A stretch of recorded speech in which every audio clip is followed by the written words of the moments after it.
Il était l'homme à battre sur cette première arrivée au sommet du Tour de l'Ain. Thibaut Pinot s'est fait piéger dans le final, au col de la Faucille, battu au sprint par Alexandre Géniès.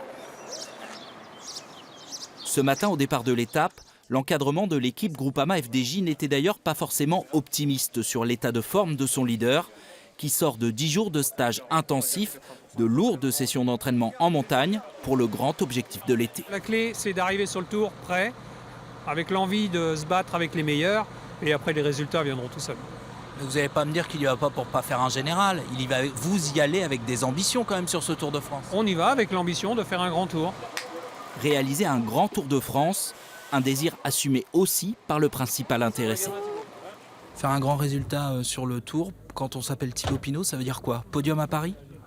C'est sûr que voilà, l'objectif c'est ça, mais après la course c'est plus compliqué que ça. Donc on peut faire 5e à Tour de France et puis être très fort. Donc voilà, il faudra surtout ne pas avoir de regrets. Si on tombe sur plus fort, on tombera sur plus fort, mais surtout d'être acteur de la course, quoi.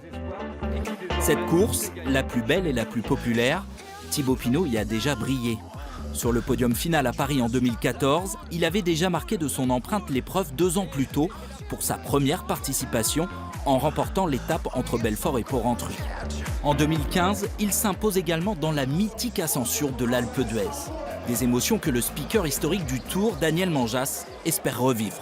Il a vraiment toutes les qualités pour être un vainqueur du Tour de France ou d'être sur le podium. Il a tout, il a toutes les qualités physiques et je pense que le mental va suivre. Ce serait, s'il ne gagnait pas le Tour de France, s'il n'était pas sur le podium, ce serait une sorte de symphonie inachevée et personne n'a envie de ça et surtout lui.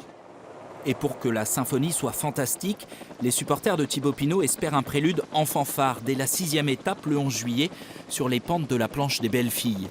Une ascension dans laquelle le grimpeur de Haute-Saône répète ses gammes depuis qu'il a l'âge de monter sur un vélo.